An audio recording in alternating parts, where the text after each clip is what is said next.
গ্রামের শেষ প্রান্তে একটা পুরনো মাটির বাড়ি।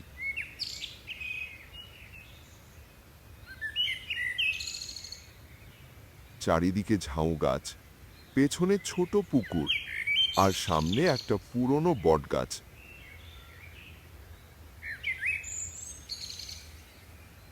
ওই বাড়িতে থাকে দুই বোন, মিতালি আর রিয়া। মা বাবা 3 দিন ধরে মামা বাড়ি গেছে। বাড়িতে ওরা দুজন ছাড়া আর কেউ নেই।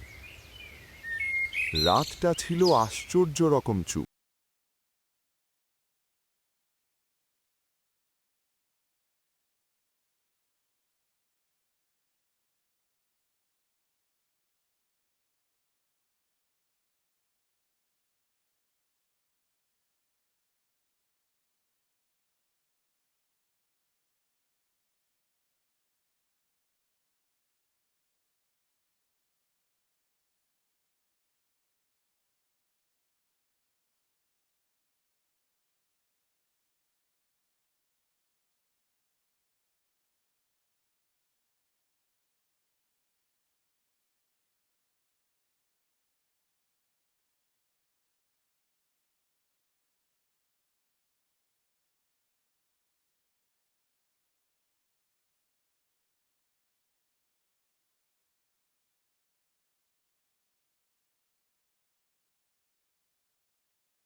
যদি ডাক শোনে বাইরে যাও, সে নিয়ে যাবে।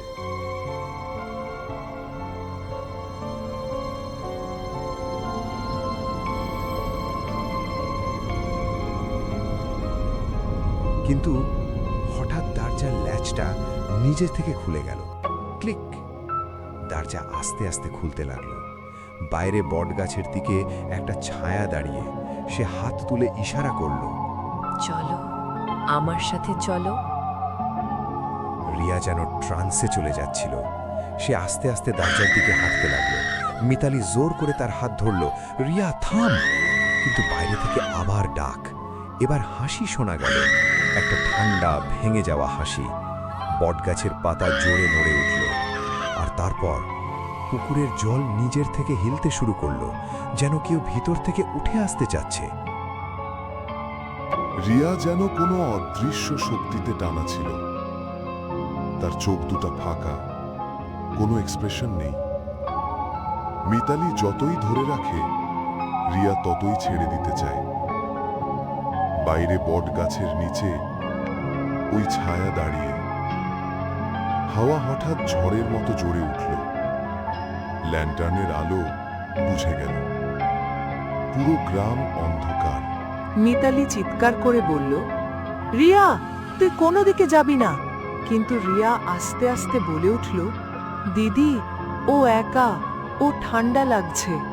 মিতালির বুক ঠান্ডা হয়ে গেল। বটগাছের নিচে এক মুহূর্তে বিজলি চমকালো। সেই আলোতে স্পষ্ট দেখা গেল একটা 16-17 বছরের ছেলে, শরীর ঝুলে যাওয়া, চোখ দুটা পুরনো জলে ভরা। তার গা থেকে যেন জল পড়ছে। হঠাৎ পিছন থেকে একটা কঠোর স্বর, সাধু, থামো। সে হাতে থেকে একটা রুদ্রাক্ষ মালা তুলে মন্ত্র পড়তে লাগল। হাওয়া আর বেশি জোরে উঠল। ভূতের চোখ দুটো লাল হয়ে গেল। সাধু চিৎকার করে বলল, এই আত্মাকে আমি মুক্তি দেব না। মিতালি চোখ বড় করে তাকালো। এই ছেলে আমার শক্তি। প্রত্যেক বছর আমি একজনকে তার কাছে পাঠাই। তার আত্মা যত ভরে উঠবে, আমি তত শক্তি পাব।